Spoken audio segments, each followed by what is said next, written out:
The Hollow, Land Arizona Territory, 1,879. The desert still remembered the quake.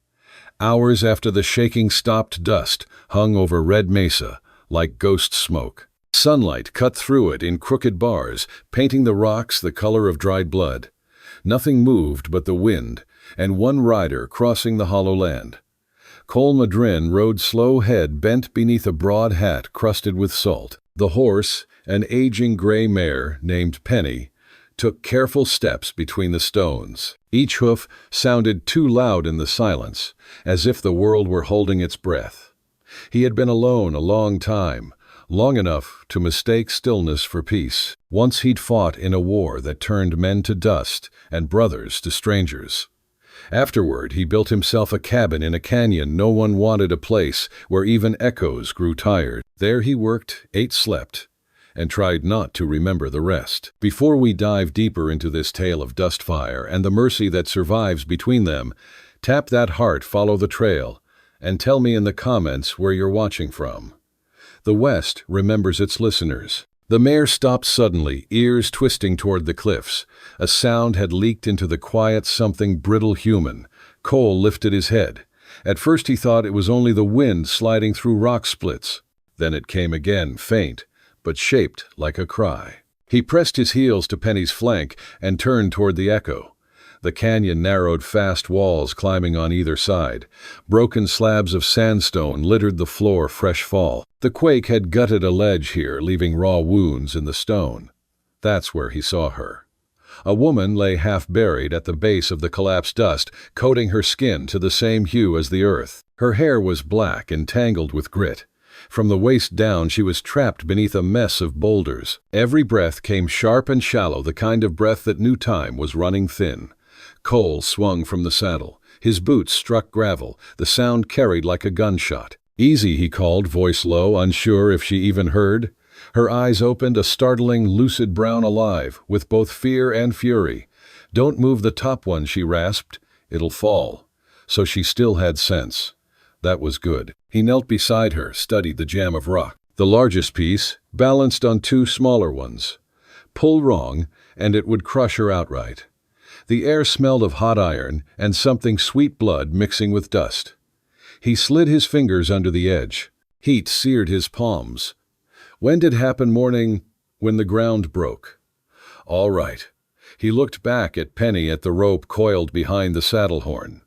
"We'll do this slow." He looped the rope around a spur of stone, fed it under the main slab, and hitched the other end to the mare's horn. Then he tore his coat off, folded it, and wedged it between the rock and her side to keep the stone from grinding her ribs. The fabric hissed where it touched sun-baked stone. "You move when I say," he told her. She nodded once, lips cracked but steady. "Do it." He braced one shoulder under the rock's edge, set his boots in the gravel, and signaled the mare. "Pull." Penny stepped back. The rope went taut with a sound like a drawn bowstring. The boulder shifted half an inch, then stuck. Grit rained into his eyes. Cole grunted, pushed harder, feeling muscle tear and heat bloom along his ribs. The slab rolled a finger's width, more enough for him to jam a dead branch as a lever. Another push, another groan of stone, and suddenly the weight gave way, sliding off, with a deep exhale from the earth itself. The woman screamed once, a sound swallowed instantly by the canyon. Cole caught her before the rubble settled again, pulling her clear.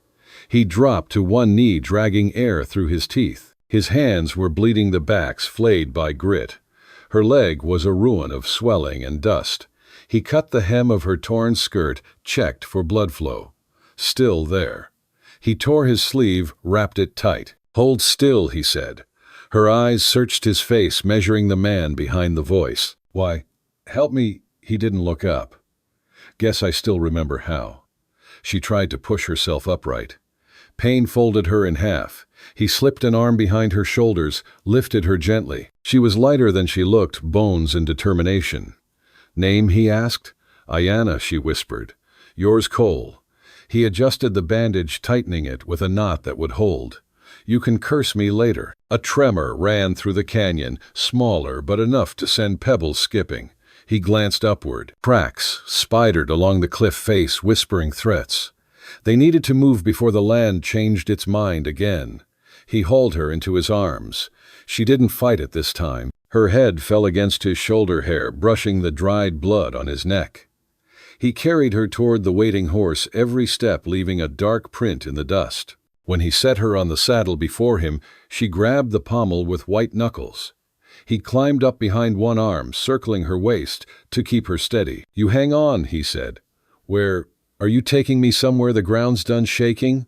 He turned Penny toward the trail that led home. Behind them, the canyon muttered a deep, reluctant sigh, as another piece of rock fell and sealed the hollow where she'd lain.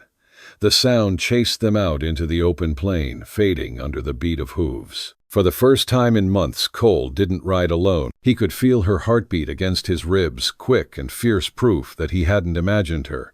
He told himself it was only duty, only decency.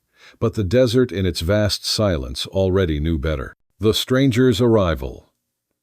By the time Col Madrin reached the edge of the plain, the sun had lowered into a haze of copper dust. The quake had quieted, but the land still twitched in its sleep. Heat shimmered above the stones, and every few minutes the ground sighed, as though remembering pain. Penny's gait was slow, careful.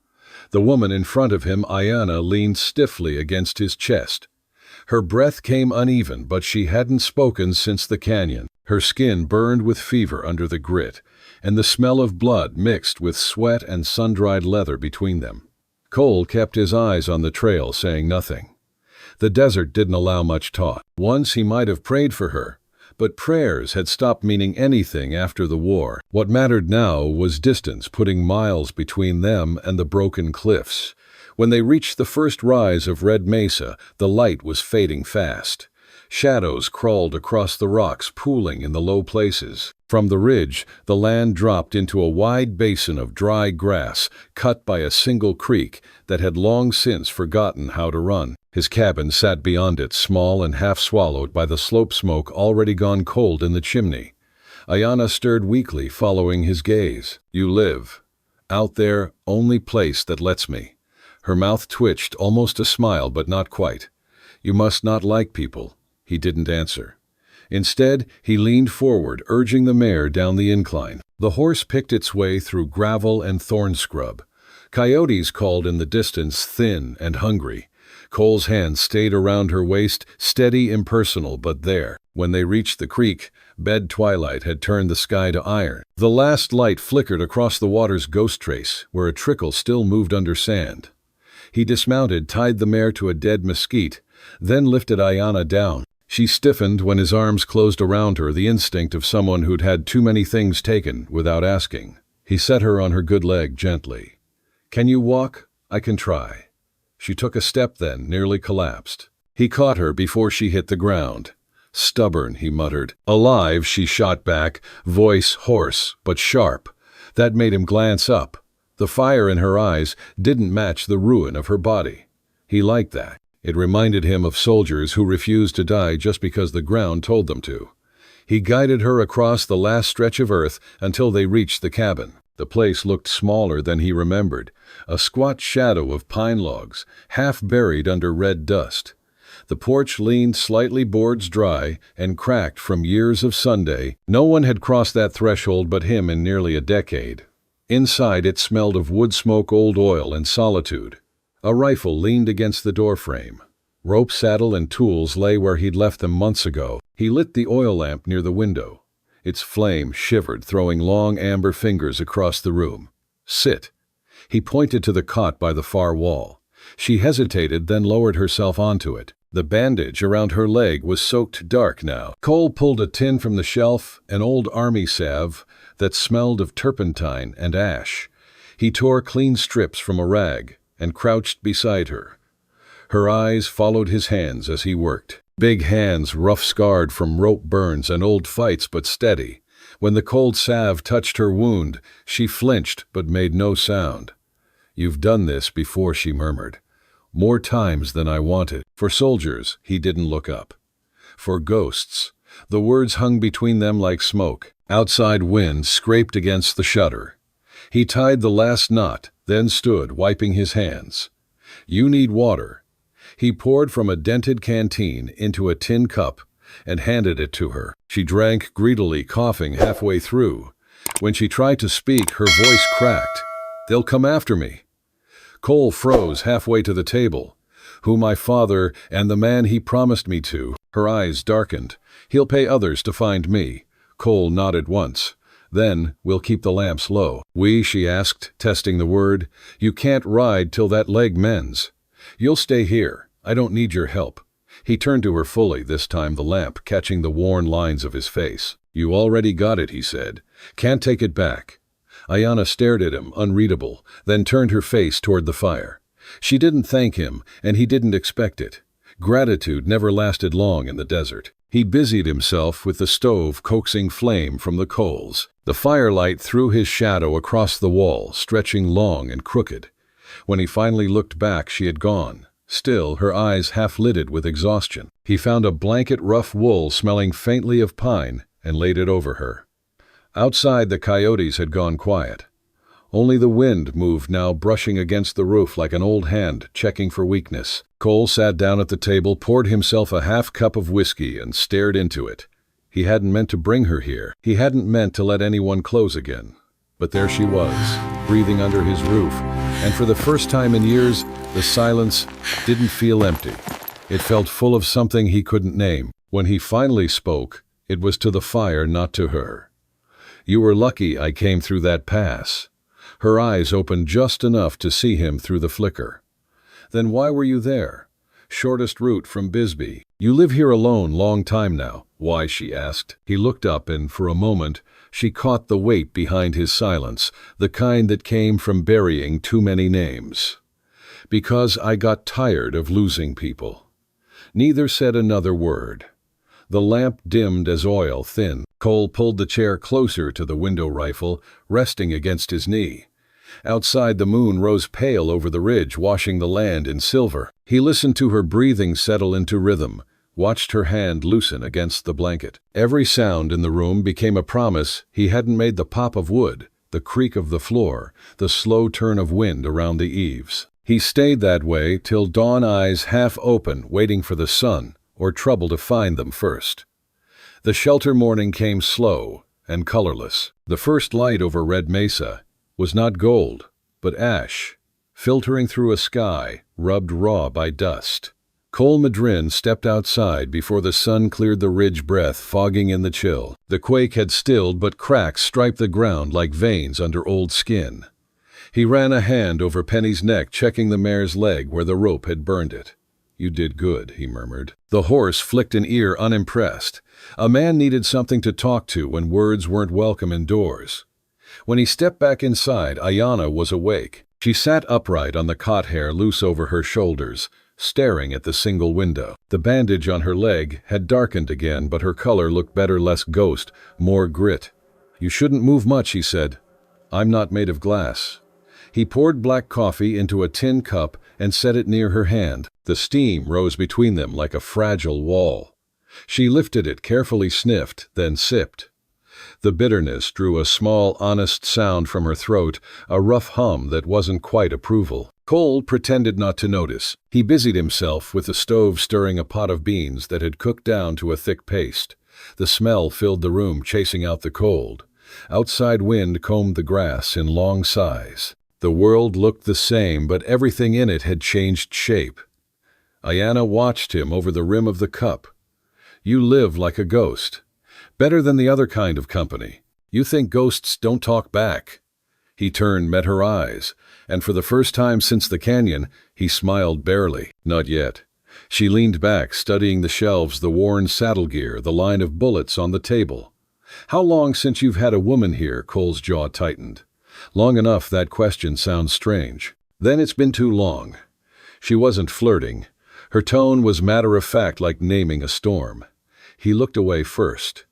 When breakfast was done, he took his hat from the peg. "I've got to check the well. You stay off that leg. I can work. You can heal." Her lips pressed thin, but she said nothing more.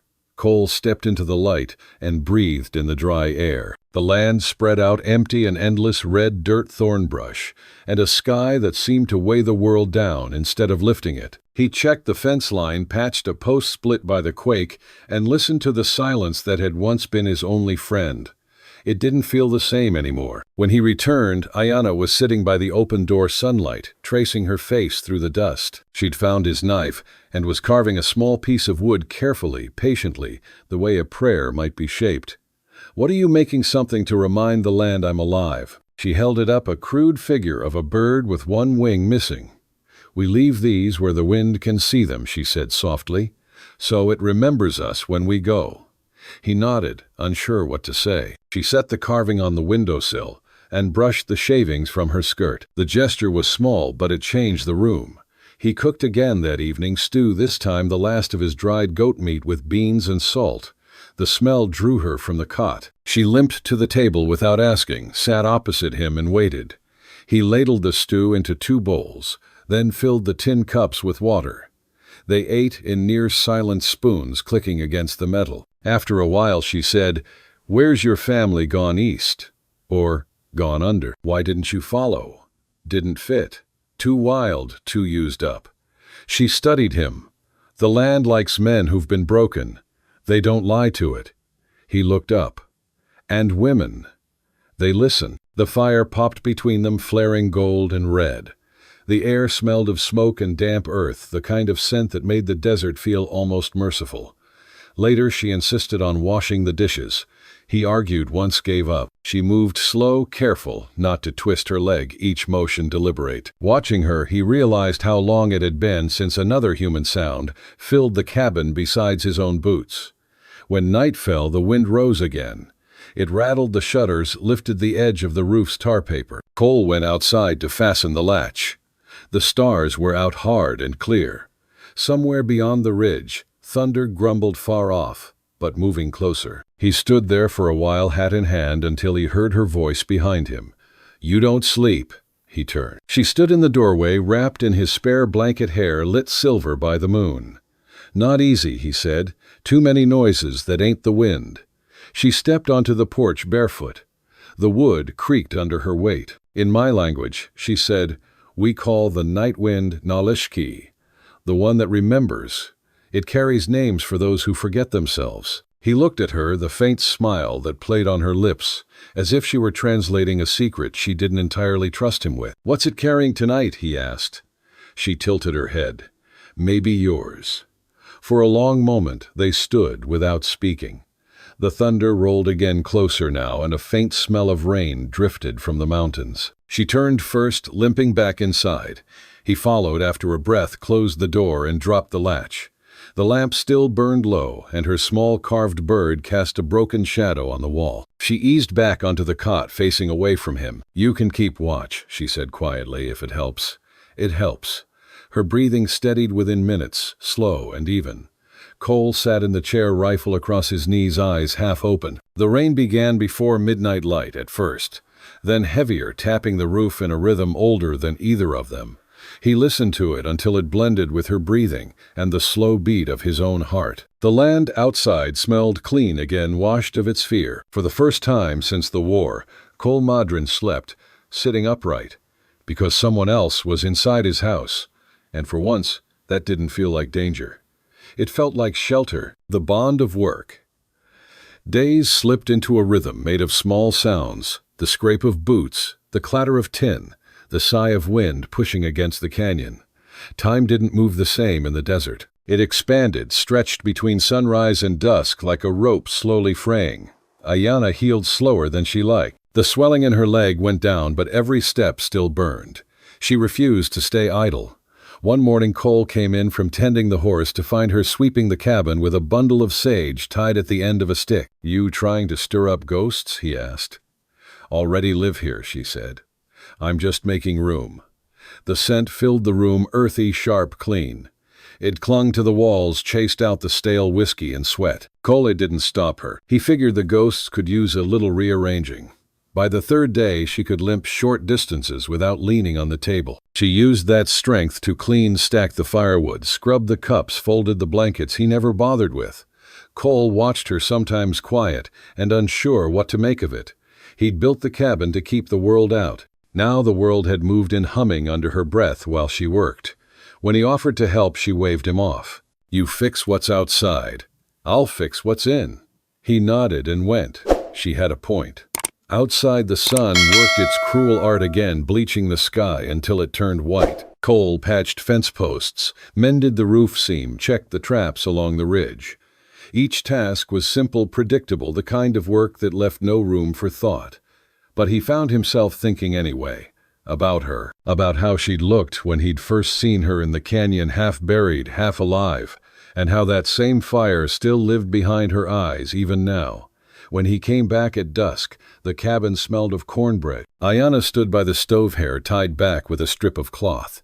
The light from the fire turned her skin bronze, and the air around her shimmered with heat. On the table sat 2 tin plates and a pot of beans that hadn't burned.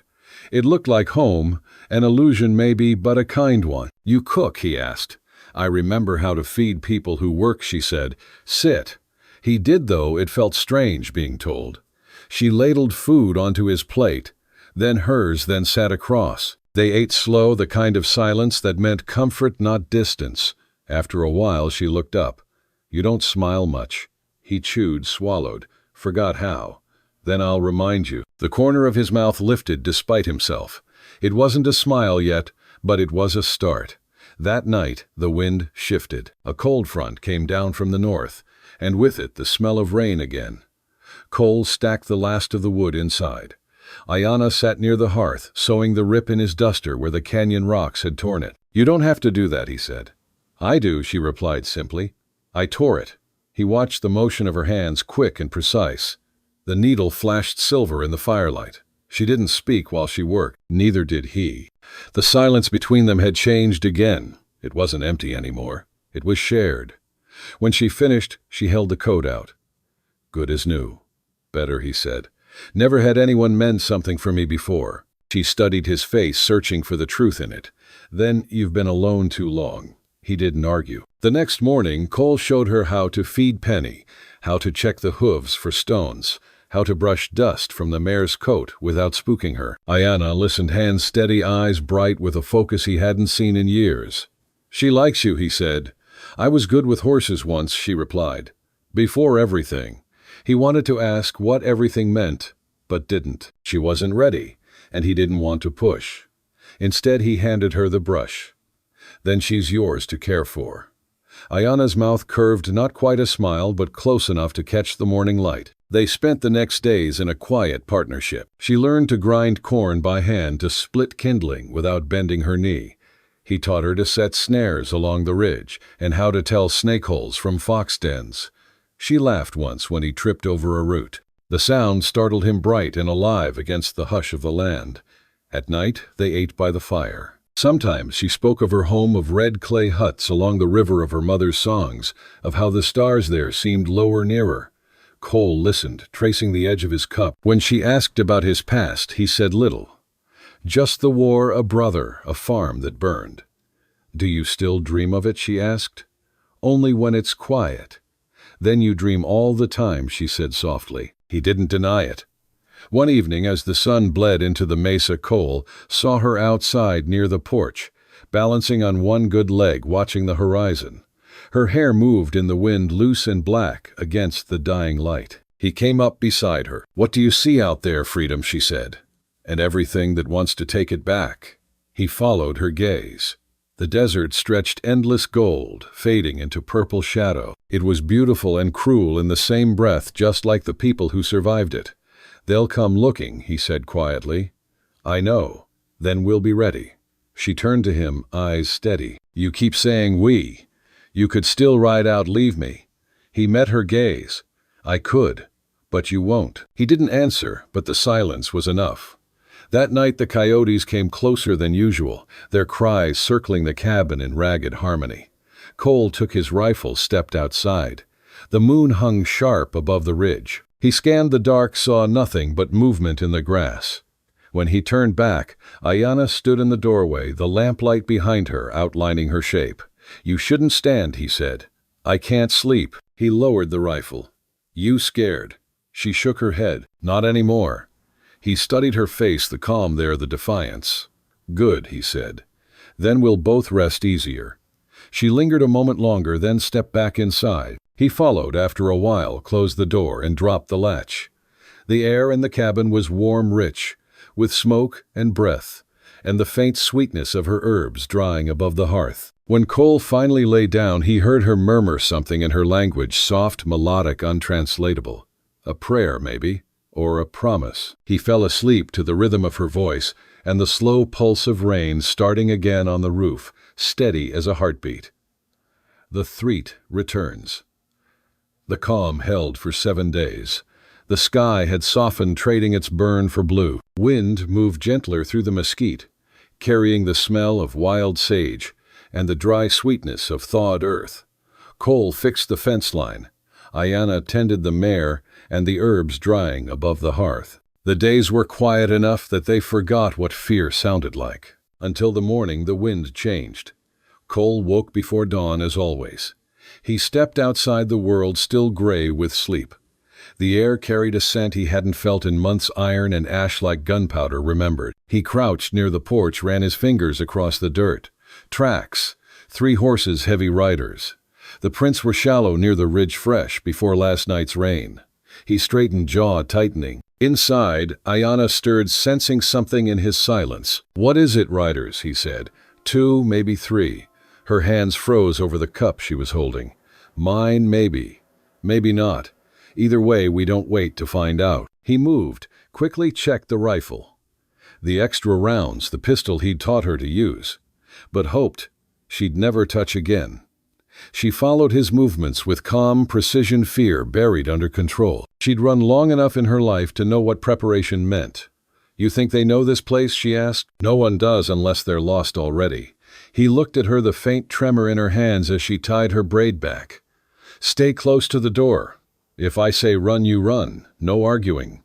She gave a faint, dry laugh. "You forget I don't run anymore." He met her eyes. The truth of that hit him harder than it should have. By midday, the sun was high, the air heavy.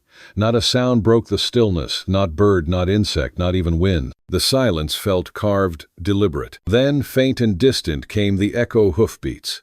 Cole stepped onto the porch, rifle in hand. He saw them appear over the ridge, 3 riders, dust trailing behind them like smoke. The one in front rode with the confidence of a man who'd been this way before. Ayanna came beside him, pale but steady. "It's him," she said quietly. "The one who followed me before the canyon." The lead rider wore a slicker brown hat low over his face. Even from a distance, his grin was visible. He raised a hand in mock greeting. Cole muttered, "Stay inside." "No," she said. "I'll stand beside you." He didn't argue this time. The riders slowed to a stop 20 paces out. The leader dismounted, boots hitting the ground hard. "Afternoon," he called. "Name's Harlon Voss. We met once before, I think." Cole kept the rifle steady. "You met no one here." Harlon smiled thinly. "Maybe not by name, but I was sent by a man down south, wealthy, impatient. Says you've got something belongs to him." "She's not property," Cole said. "That's not what the paper says." Harlon tapped his chest pocket. "Got a marriage contract and a reward notice, both signed legal. Law don't much care what she thinks." "The law," Cole said, evenly, "don't ride this far." Harlan's smile didn't waver. "Maybe not, but bullets do." Ayanna stepped forward, voice steady. "Tell your master I'd rather die in this desert than wear his name again." Harlon turned to her. "He ain't looking for your love, girl. Just what's owed." Cole's finger tightened on the trigger. "You're done talking." For a moment it seemed Harlon might test him. His hand hovered near his revolver, eyes measuring distance. Then he laughed, a short, dry sound. "All right, cowboy, you win the hour. But when I come back, I'll bring more men." Cole didn't blink. "Then I'll bring more graves." Harlan's face hardened. He swung into the saddle. "You think you can bury the desert? You'll run out of dirt before I run out of names." The riders turned and disappeared over the ridge dust, curling behind them like breath. Cole waited until the sound of hooves faded completely before lowering the rifle. His chest rose and fell once slow and heavy. Ayanna's voice came quiet. "They'll return. I know. You can still leave." He looked at her, the firelight in her eyes. "So can you." "I left everything already," she said. "Now I stay." That night, The desert shifted again. The wind grew sharper, the stars cruel and bright.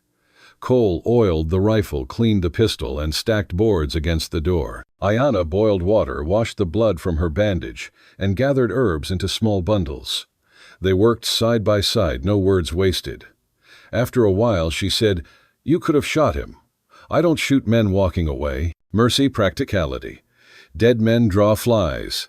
Living ones bring answers." She nodded. "He'll come with more." "I know," he said, "and I'll be ready."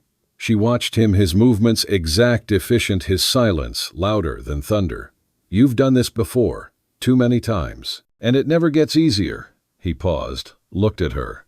"Killing's not what stays with you. It's the waiting." She understood.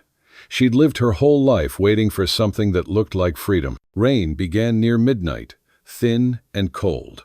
They sat near the fire, its light small against the dark. She mended one of his shirts while he whittled wood for bullets, neither speaking until the thunder rolled far off.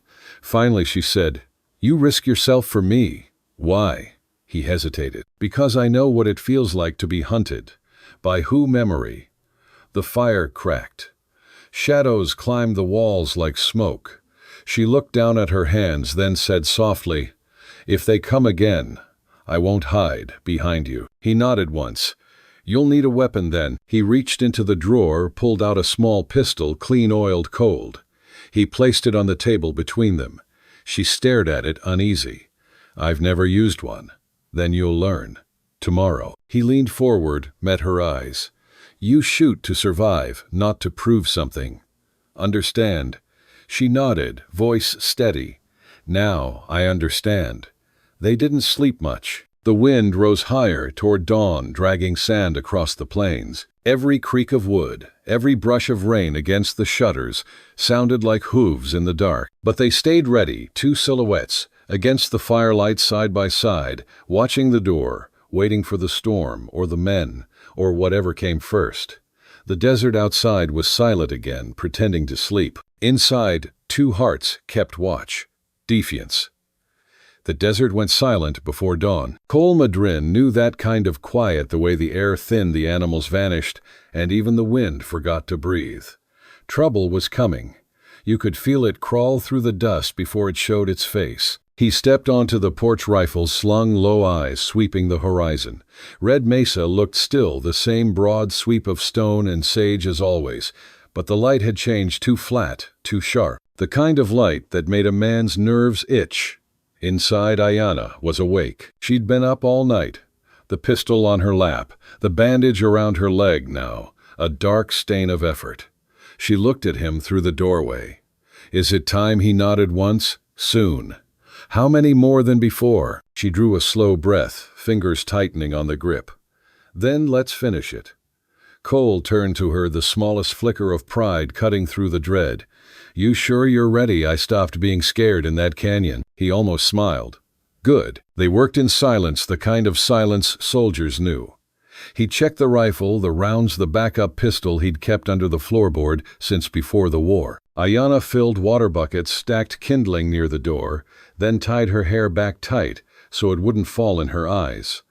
By the time the sun cleared the ridge, the sound came, a low, steady rumble like a train made of hooves. Dust rose on the far horizon. 3 riders again, maybe 4. And Harlon Voss rode front. Cole stepped onto the porch, rifle steady. Ayanna took her place by the window, her pulse thrumming like rain on tin. She felt no fear this time, just a sharp, steady focus. The riders slowed, spreading wide across the yard. Harlon reined in 10 paces from the steps. His smile had changed. No bluff in it now, just hate. "Morning, Madrin," he called. "Didn't think you'd make me ride this far twice." Cole didn't blink. "You didn't have to. I'm a man of my word. My boss pays good for what's his. She was never his. Doesn't matter. Out here everything's owned by somebody." Cole's voice came low and certain. "Not this." The 2 men stared across the space between them, one built from greed, the other from loss. The desert itself seemed to hold its breath. Harlan's hand dropped toward his gun. "Guess we'll see." Cole fired first. The rifle cracked sharp and absolute. Harlan's hat spun backward, a bullet tearing through its brim. His horse reared screaming. The others scattered, firing wild into the air. Ayanna ducked behind the window frame glass, splintering around her. She raised the pistol, hands shaking once then steady. When one of the riders swung toward the cabin, she fired. The shot missed high but close enough to turn him off course. He wheeled his horse away, shouting. Cole reloaded, fast, years of muscle memory guiding his hands. He stepped off the porch into the open, using the corral fence as cover. Another shot.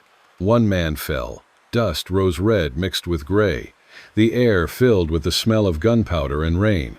The storm they'd both felt building had finally broken. Inside, Ayanna breathed through her teeth, forcing calm.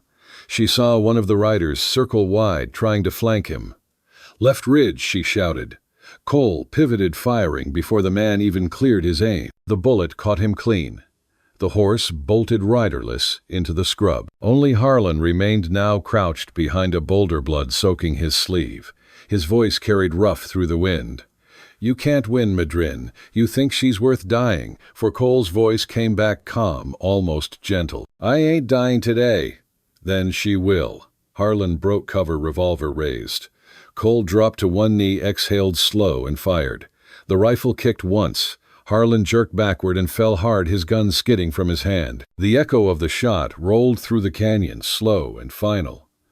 Then silence, pure and vast. Ayanna pushed the door open, pistol still in hand, limping through the haze. She stopped beside Cole, eyes fixed on the body sprawled near the rocks. He watched her chest still rising fast from the adrenaline. "You all right?" She nodded, voice thin. "You still breathing?" She looked at Harlon, the dust settling around him. "Is he?" "Yeah," Cole said. "It's done." But he didn't move right away. He stood there, staring down at the man, at what violence always left behind. His face was unreadable, caught somewhere between relief and regret. Ayanna reached out, touched his arm lightly. "You did what you had to." He glanced at her hand, then back to her face. "That's what I told myself last time, too." They buried Harlon before sundown. The ground was dry, hard to dig. Ayanna helped anyway, leaning on the shovel for balance. The sweat and dust clung to her, but she didn't stop. She needed to see it through. When it was done, Cole placed a flat stone over the grave and stood there in silence, hat in his hands. She spoke first. "Will more come?" "Maybe," he said. "But not soon. Word travels fast when death's involved." The light turned gold, spilling over the ridge, and the rough graves they dug together. Wind brushed her hair into her eyes. She didn't wipe it away. "What happens now?" she asked. He looked at her then, long and quiet. "Now we rebuild."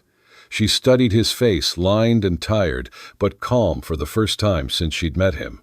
"You don't regret it?" He thought about it. "No. Regrets for men who had a choice."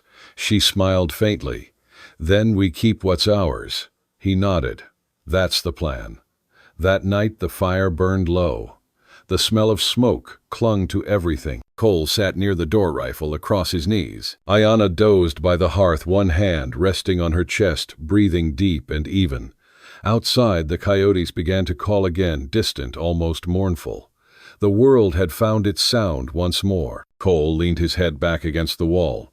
The ache in his shoulders ran deep, but under it came something new, peace, or something shaped like it. The kind that came after you'd stopped running after the fight was done, and the silence finally meant safety instead of waiting. He looked toward Ayanna, the flicker of firelight across her face. They'd both lost too much to believe in miracles, but maybe they didn't need one. Maybe survival was enough. For the first time in years, Cole Madrin closed his eyes without fear. The desert outside stayed awake, keeping watch for them both. Belonging morning came soft and silver over Red Mesa. The world exhaled. For the first time in weeks, the horizon was clean. No dust trails, no riders, no echo of hooves. Just light. Thin, pure, rising slow over the canyons like forgiveness. Cole Madrin stepped out onto the porch, bareheaded, boots still crusted with yesterday's dirt.